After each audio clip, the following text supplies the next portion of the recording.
हे ऍप्लिकेशन तुम्हाला इन्स्टॉल करायचं आहे. तर इन्स्टॉल करून घ्या. त्यानंतर ओपन करा. ओपन केल्यानंतर यामध्ये आता कशा पद्धतीने फॉर्म भरायचा आहे नीट लक्ष द्या. अशा पद्धतीने इंटरफेस दिसेल. इथे तुम्हाला स्किप ऑप्शन दिसेल लेफ्ट साइडला. तर इथे स्किप करा. स्किप केल्यानंतर तुम्हाला तुमचा मोबाईल नंबर विचारला जाईल. तर इथे तुमचा कोणताही मोबाईल नंबर टाका. त्यानंतर ऍक्सेप्ट टर्म्स अँड कंडिशन यावरती क्लिक करा आणि स्वीकारावरती क्लिक करून लॉग इन बटनावरती क्लिक करा. मोबाईल नंबर टाकून लॉग इन केल्यानंतर तुम्ही जो मोबाईल नंबर टाकलाय त्यावरती एक ओटीपी येईल. तो ओटीपी इथे टाका आणि व्हेरीफाय ओटीपी वरती क्लिक करा. त्यानंतर परमिशन विचारली जाईल. याला अलाव करा आणि पुढे तुम्हाला इथे प्रोफाईल अपूर्ण आहे असं सांगितलं जाईल. आपली माहिती भरण्यासाठी इथे क्लिक करा. या ऑप्शनवरती क्लिक करा. तुम्ही इथे येणार आहात. प्रोफाईल अपडेट करायची आहे. तर इथे तुम्ही कोण आहात ते तुमचं पूर्ण नाव टाकायचं आहे.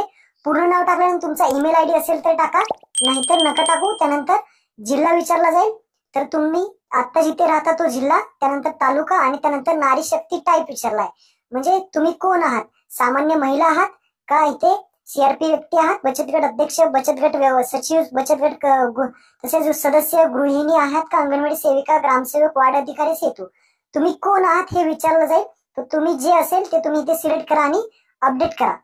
अपडेट ऑप्शन वरती क्लिक केल्यानंतर आता तुम्ही कोणाचाही यामधून फॉर्म भरू शकता.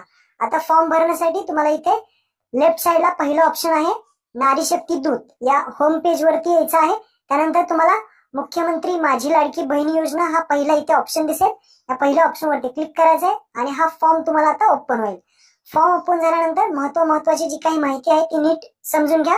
सर्वात प्रथम तुम्हाला इथे विचारलं जाईल महिलेचे संपूर्ण नाव. महिला असेल, मुलगी असेल, तिचं आधार कार्ड प्रमाणे पाहू शकता, आधार कार्ड प्रमाणे पूर्ण नाव टाकायचं आहे. त्यानंतर पती किंवा वडिलांचे नाव.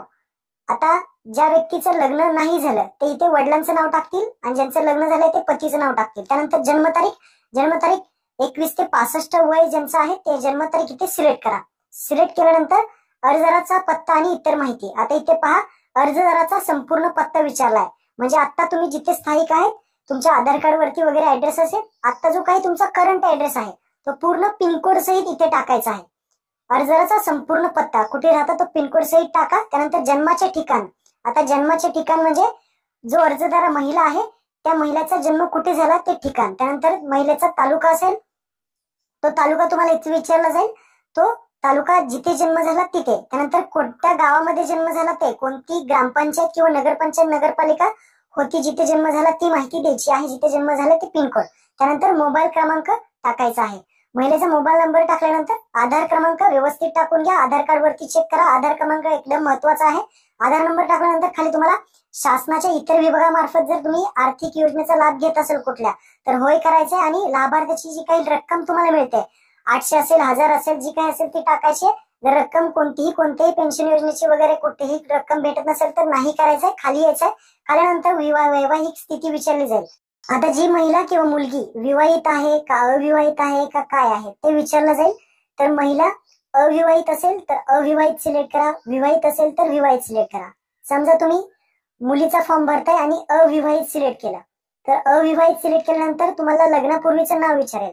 तर त्या मुलीचं लग्नच नाही झालं तर तुम्ही इथे कोणतं नाव टाकणार, तर जे आत्ता नाव आहे तेच तुम्ही इथे टाकू शकता. त्यानंतर महिलेचा जे काही जन्म आहे परप्रांतीयात झालाय का, म्हणजे बाहेरच्या राज्यामध्ये जन्म झाला असेल तर होय करा, नसेल तर नाही करा. आता समजा तुम्ही विवाहित सिलेक्ट केलं म्हणजे महिला विवाहित आहे, तर लग्नापूर्वीचं मात्र इथे नाव तुम्हाला टाकावं लागेल. लग्नाच्या अगोदर जे काही नाव असेल ते इथे तुम्हाला पूर्णपणे टाकायचं आहे. हे अत्यंत महत्वाचं आहे. त्यानंतर महिलेचा जन्म परप्रांतीयात म्हणजेच अदर स्टेटमध्ये बाहेरच्या राज्यात झाला असेल तर होय करायचंय, बाहेरच्या राज्यामध्ये नसेल झाला तर नाही करायचंय. आपल्या महाराष्ट्रात जन्म असेल तर नाही करायचं. त्यानंतर अर्जदाराचे खाते असलेल्या बँकेचा तपशील द्यायचा आहे. आता जे काही तुमचं बँकेचं अकाउंट आहे, तुम्ही कोणतंही बँकेचं अकाउंट देऊ शकता, फक्त जॉईंट देऊ नका, कोणत्याही बँकेचं द्या. त्यानंतर बँकेचं नाव टाका पूर्ण, कोणत्या बँकेमध्ये खाते आहे. त्यानंतर धारकाचे नाव म्हणजे तुमचं नाव. त्यानंतर बँकेचा खाते क्रमांक म्हणजे बँकेचा अकाउंट नंबर आणि IFSC कोड. बँकेची माहिती टाकून घ्या. खाली तुम्हाला आधार कार्ड तुमच्या बँकेला लिंक आहे का हे विचारलं जाईल. जर जोडलंय का होय करायचंय. त्यानंतर आता डॉक्युमेंट्स नवीन पद्धतीने आता अपलोड करायचे. कशा अपलोड करायचे, हा नवीन बदल जे आहे ते करण्यात आलेला आहे. तर आता काय काय आहे, आधार कार्ड तुम्ही फ्रंट साइड आणि बॅक साइड दोन्ही साइडच्या फोटो अपलोड करायचे आहेत. आता तुम्ही म्हणाल एकत्र फोटो कसा अपलोड करू, तर त्याची जी काही लिंक आहे मी तुम्हाला दिली आहे तिथे जाऊन तुम्ही आधार कार्डची front side back side upload करून एक फोटो तयार करू शकता आणि तो इथे आधार कार्ड मध्ये अपलोड करा. त्यानंतर तुम्हाला इथे डोमासाईल अपलोड करायचं आहे सेकंड नंबरला, किंवा डोमासाईल नसेल तर तुम्ही जन्म प्रमाणपत्र नसेल तर शाळा सोडल्याचा दाखला किंवा रेशन कार्ड किंवा मतदान कार्ड हा 15 वर्षापूर्वीचा इथे पुरावा तुम्हाला अपलोड करायचा आहे. त्यानंतर 3 नंबरला तुम्हाला उत्पन्न प्रमाणपत्र आणि उत्पन्न प्रमाणपत्र म्हणजे इन्कम सर्टिफिकेट नसेल तर पिवळे किंवा केसरी रेशन कार्ड तुम्ही अपलोड करू शकता. तर हे झाल्यानंतर तुम्हाला अर्जदाराचा हमीपत्र, आता हमीपत्राची जे काही नवीन हमीपत्र आलेलं आहे त्याची लिंक तुम्हाला डिस्क्रिप्शन मध्ये दिलेली आहे. हमीपत्रामध्ये तुमचं नाव टाकायचं आहे, जिथे राहताय ते टाकायचं आहे. नाव टाकून तुम्हाला त्यामध्ये सही करायची आहे, तारीख वगैरे टाकून तुम्हाला अर्जदाराचं हमीपत्र जे काही महिला किंवा मुलगीचं असेल ते हमीपत्र अपलोड करायचं आहे. बँक पासबुक अपलोड केलं नाही तरी चालेल, तर बँक पासबुक ऑप्शनल आहे कारण तुम्हाला आधार कार्डने पैसे येणार आहेत. बँक पासबुकला स्टार मार्क नाहीये म्हणजे अपलोड केलं नाही तरी चालेल, पण असेल बँक पासबुक तर अपलोड करा. त्यानंतर महिलेचा जन्म बाहेरच्या स्टेटमध्ये झाला असेल तर पतीचे कागदपत्र जे काही डोमासाईल असेल, जन्म दाखला असेल तर पतीचा इथे बाहेरच्या राज्यात जन्म झाला असेल तर अपलोड करा, नाहीतर इथे काही अपलोड करायची गरज नाही. शेवटचे जे काही 2 ऑप्शन आहेत ते मॅन्डेटरी नाहीत, ही गोष्ट लक्षात ठेवा. तर अशा पद्धतीने हे करायचंय. तर एक मी आधार कार्ड इथे अपलोड करून घेतलेला आहे.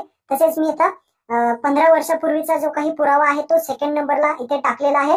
इथे 3 नंबरला तुम्ही इन्कम सर्टिफिकेट किंवा पिवळे किंवा केशरी रेशन कार्ड यापैकी तुम्ही इथे अपलोड करू शकता. हमीपत्र डिस्क्रिप्शन मध्ये दिलेले त्यावरती सही करून त्याचा फोटो कार्ड अपलोड करा.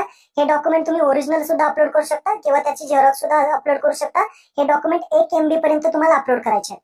हे सर्व डॉक्युमेंट अपलोड केल्यानंतर अर्जदार फोटो यावरती क्लिक करा आणि जो काही लाईव्ह फोटो तुम्हाला घ्यायचा आहे, इथे भरपूर जण चुका करतात, तर इथे जो काही महिला आहे त्या महिलेचा लाईव्ह फोटो घ्या आणि ओके करा. क्लिक केल्यानंतर इथे ओकेचं बटन खाली दिसेल त्या खुणावरती क्लिक करा. अशा पद्धतीने फोटो अपलोड होईल.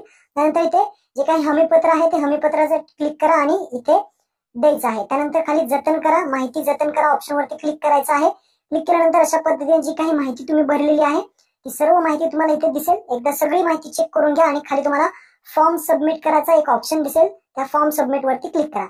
डॉक्युमेंट्स एकदम व्यवस्थित अपलोड करा.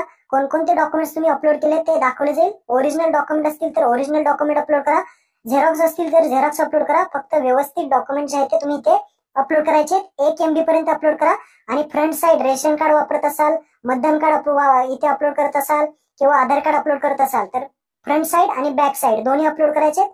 ते एकत्र करण्याची लिंक तुम्हाला दिलेली आहे, तुम्ही एकत्र सुद्धा ते एका फोटोमध्ये करू शकता. त्यानंतर इथे सबमिट केल्यानंतर ओटीपी येईल. ओटीपी आलेला आहे मोबाईलवरती, तो इथे ओटीपी टाकायचा आहे आणि खाली व्हेरीफाय ओटीपी वरती क्लिक करायचं आहे.